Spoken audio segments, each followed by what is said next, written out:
오늘 마태복음 18장 15절로 끝절 말씀을 통하여서 형제가 죄를 범하거든 라는 제목으로 강해 이어가도록 하겠습니다. 성경에서 하나님께서 죄를 범한 이들을 대하시는 자세와 방법을 우리가 쭉 살펴보다 보면 우리가 아는 세상의 방식과 다르다라는 것을 발견하게 됩니다. 이 하나님의 방식의 다름의 이 핵심에는 이것이 있는데요. 어떤 것이냐면 하나님 편에서 인간은 다르니 옳고 그르니가 따로 있는 것이 아니라 모두가 죄인으로 같다라는 것입니다.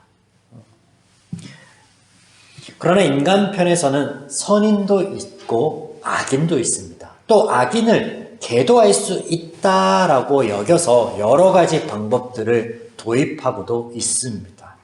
본문에서 하나님께서 죄를 범한 이를 어떻게 대하시는지 또 예수님의 제자들에게 어떻게 대해야 하는지 가르치고 계신 것을 우리가 오늘 살펴볼 수 있을 텐데요.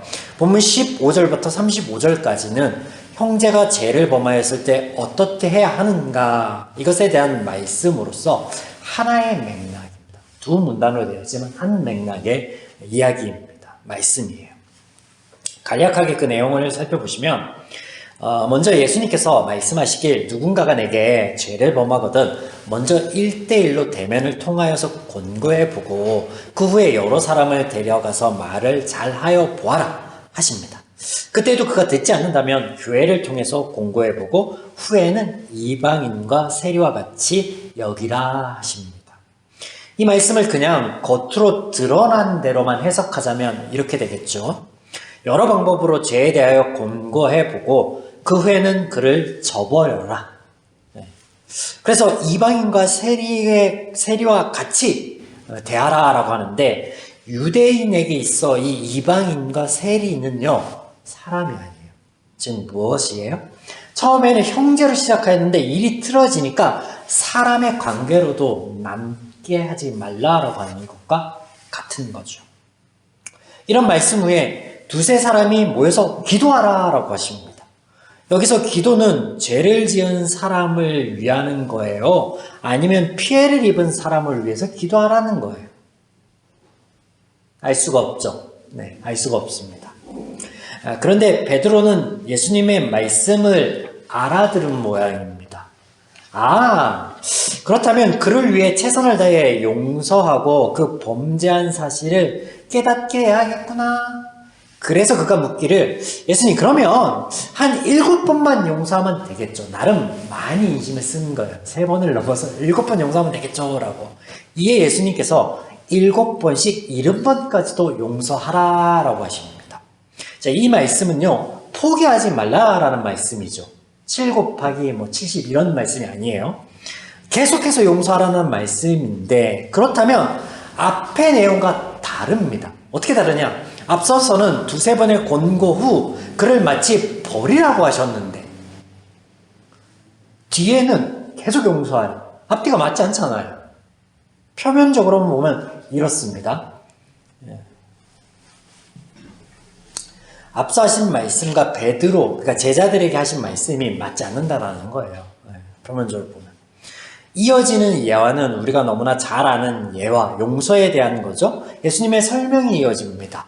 10,000달란트의 빚진 자가 주인에게 와서 엎드려 불쌍히 여겨요. 엎드림에 불쌍히 여겨서 그 빚을 탕감하여 줍니다. 그 후에 그는 그의 100데나리온의 빚을 탕감하지 못하고 그걸 감옥에 가두게 되죠. 옥에 가두게 되죠. 이 이야기가 주인의 귀에 들어가자 그 먼저 빚진 자가 원래 받아야 하던 빚에 대한 의무를 다시 지는 내용입니다. 이 예화에 의하면 만약 우리가 받아들이는 바 주인이 하나님이시고 10,000달란트 빚진 자가 우리라면 우리의 행동 여하에 따라서 우리의 죄가 사여졌다가 다시 재책이 묻는 것이 됩니다. 그렇죠? 우리가 어떻게 하느냐에 따라서 우리의 죄가 없어지기도 하고 다시 생겨나기도 하는 거예요. 이런 모습에서 우리가 익히 알고 있는 은혜나 구원 사랑의 하나님의 모습을 여러분은 찾아볼 수 있습니까? 없죠. 없어요. 첫 도입부에 하나님의 방식이 세상의 방식과 다르다 하였습니다. 예수님의 말씀을 이렇게 표면적으로 보면요, 완전 이상해져요. 앞뒤가 맞지 않는 중구난방의 말씀이 돼버리고요, 세상과 같아져 버립니다. 일관성이 없어집니다. 오히려 있잖아요, 세상 것보다 못해집니다. 첫 단추부터 잘못 끼었기 때문이죠. 한번 바로 잡아보겠습니다. 하나님께서 보시는 바 모든 죄인들은 스스로의 죄에 대한 책임조차 지지 못하고 감당하지 못할 자들입니다. 때문에 다른 이가 범죄한 것에 대한 대처 못하는 것은요, 너무나 당연합니다. 본인의 죄도 책임을 지지 못하는데 다른 사람의 죄를 책임지라니 말도 안 되는 거죠. 이런 상태를 아예 갈아엎지 않는 한 이런 한계적인 상황, 죄 노예인 이 한계적인 상황에서 벗어날 수 없는 거예요. 때문에 예수님의 말씀에서 형제의 범죄함에 대하여 제자들에게 요구하시는 것은요, 그리스도로서의 사역으로 인하여 변화된 마음에서 오는 거예요. 이것이 전제되어야만 합니다. 죄인이 아닌 형제로 보는 관계성 안에 또 있습니다. 죄를 사하여서 마음이 변하였다, 기준이 변하였다라는 전제, 또 죄인이 아닌 형제로 보는 관계성 안에서 우리 말씀을 보아야 된다는 게 두 가지 키예요. 자, 그래서 결론, 마음으로 형제를 용서해야 된다고 하신 예수님의 말씀은 그리스도의 사역으로 죄 문제가 해결된 성도들이 갖게 될 이전과 다른 모습이다라는 거예요. 또한 관계성에 대해서 앞서 얘기했는데, 이 관계성이라고 하면 하나님께서 우리를 보는 것과 같이 나 또한 나와 이웃을 그렇게 보아야 된다라는 거예요. 예수님의 이 두 가지의 말씀을 지금 말씀드린 것에 비춰서 풀어보겠습니다. 이 두 가지 말씀이라 하는 것은 15절부터 시작되는 형제에 대한 말씀, 그리고 베드로가 한 말에 이어지는 예수님의 이 두 말씀을 방금 말씀드렸던 그 키워드를 가지고 한번 다시 보겠습니다. 자, 만약 형제가 내게 범죄하거든 이러저러 해라 하십니다. 자, 그런데 그가 듣지 않을 것이다 라고 말씀하시는 거예요. 때문에 범죄한 사람도 피해를 본 사람도 이 문제를 해결할 원천적인 힘과 방법이 없으므로, 그래서 하나님께서 해주시는 건데, 예수님께서 하시는 말씀의 포인트, 의미가 뭐냐면 그러므로 애쓰지 말라. 왜? 하나님이신 당신께서 하실 일이니까. 그런 의미에서 외인과 같이 여겨라, 그러니까 애쓰지 말라는 거예요. 관계를 끊어버려라 라는 그런 의미의 말씀이 아니죠.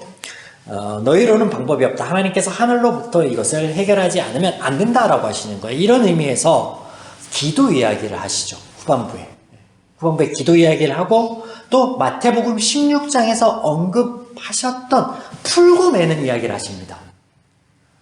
기도가 무엇이고 베드로에게 말씀하신 풀고 매는 이야기는 무엇인지 잠깐 정리해 보겠습니다. 우리가 함께 나누고 있는, 지금 주일 예배 때 함께 나누고 있는 느헤미야 말씀 속에서 기도에 대해서 우리가 나눴던 것을 떠올려 보십시오. 기도는 선으로 악을 이기는 방법이며, 기도를 통하여 우리에게 1차적으로 요구되는 것은 하나님의 마음과 원리로서의 그 말씀의 인도함을 받는 거예요. 하나님의 통치함을 받는 거예요. 죄인이 아니라 의의 통치함. 그걸 의미하는 거죠, 기도. 또 베드로에게 하신 풀고 매는 이야기의 핵심은 예수 그리스도의 사역 위에 바뀌게 될 것을 말씀하시는 게 핵심이에요. 같죠? 오늘 본문에서 우리가 나누게 될 것과 하나님으로 인하여 죄 문제가 해결되고 죄인이 변하여 의인이 된다 라고 하시는 건데, 이때 열쇠 말씀하시잖아요. 열쇠는요, 받은 이가 그것을 열고 닫는 거에 포인트가 있는 게 아니에요. 그러면 제가 열쇠가 만약에 차 키라고 하면, 주시는 이가 벤츠의 키를 주면 벤츠를 타고 누리게 되는 거고, 주시는 이가 경차 뭐 이런 걸 주시면, 모닝을 주시면 그 모닝을 우리는 탈지 안 탈지만 결정하는 거예요.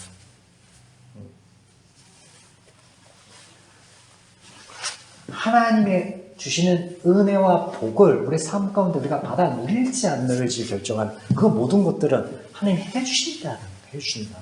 그게 키포인트였습니다. 기억하시죠? 자, 이런 의미에서 예수님의 말씀을 베드로나 제자들이 이해했을 리가 없죠. 당연히 없죠. 그러니 얼마나 용서하면 되겠습니까? 7번이면 족합니까? 라는 엉뚱한 질문을 할 수밖에 없습니다. 예수님께서 그렇게 되는 것이 아니다 라는 말씀을 7번씩 70번이라 라고 말씀을 하십니다. 근데 불가능한 것이에요. 설령 용서를 한다 해도 관계 안에서 일반적으로 한 사람에게만 그런 대우를 받으면 그 관계는요 깨어지게 되어 있습니다. 유지되는 것 자체가 불가능해요. 어떻게 계속 한 사람만 계속 손해를 보고 한 사람만 계속 어떻게 다른 사람을 맞춰줄 수 있겠습니까? 부부도 불가능해요. 그로 인해 상처받지 않을 일 또한 없습니다. 관계가 유지되지 않는 거예요. 그런 걸로는. 인간들도 다수를 위한 소수의 희생이 잘못되었다라는 주장을 합니다. 근데 하물며 하나님께서 이것을 우리에게 요구하신다? 말도 안 되는 거죠. 아니에요. 그래서 이어지는 예수님의 예화가 바로 그 해결책이라는 거예요. 자, 보겠습니다. 하나님이신 주인에게 탕감을 받은 이가 마음으로 그 형제를 용서하지 않으면 하나님께서 당신께서 베푸신 은혜를 번복해야 하십니다. 그럴 때 탕감하여 준 이가 변하여 형제를 용서하는 사람이 되면 하나님께서 은혜를 번복할 필요가 있다 없다? 없죠. 없는 거예요. 때문에 이 말씀은 너희로는 방법이 없으나 하나님으로부터는 방법이 있으니 그리스도인 내가 그 하나님의 방법으로 너희를 변화시켜 마음으로 형제를 용서하게 만들겠다라는 그리스도 사역에 대한 선포가 되는 겁니다. 그래서 마음이 변화돼서 용서하지 못하던 자가 용서하는 자가 되면요 아무 문제가 되지 않아요. 이해가 되시죠? 또 앞서 이야기한 바 우리가 주목할 것은 관계이죠. 관계성. 예수님의 이야기에서 왕과 주인인 이가 종과 하인인 신분의 사람을 용서합니다. 자, 그 용서를 통해서 관계가 깨어지지 않는 거예요. 용서하지 않으면 그 빚진 자의 삶도 깨어질 뿐만 아니라 관계도 깨어지는 거예요. 왜냐면 더 이상 왕에게 주인에게 속하여 있는 사람이 아니라 죄인의 신분으로 다른 곳에 갇히게 되고 떠나야 되거든요. 네. 때문에 그 용서는 관계성 안에서 책임져 주겠다라는 의미와 더불어서 그 관계를 유지하겠다라는 말씀인 거예요. 이해가 되죠? 관계성에 대한 거. 자, 때문에 이 말씀은 앞서 하신 마태복음 17장의 말씀들과 연장선입니다. 오늘 예수님의 사역의 결과로 다른 존재가 된 우리는 나와 하나님의 관계를 바로 이해하며 세워감과 같이 나와 이웃의 관계 또한 그러해야 하며 하나님께서 그렇게 하여 주실 것이다 라고 우리에게 말씀해 주시는 거예요. 하나님께서 이것을 다른 곳에서는 이렇게 표현하시죠. 너희가 나를 사랑함과 같이 너희 자신을 사랑하고 그 사랑으로 이웃도 사랑하라 라고. 하나님 안에 있는 우리의 모든 관계, 하나님을 비롯한 공동체 속에서의 그 관계를 우리가 오늘 말씀에 의지해서 바로잡아가매 그 안에 있는 복들을 온전히 누려 나아가시기를, 그런 저와 여러분의 길을 주님의 이름으로 축원드립니다. 아멘.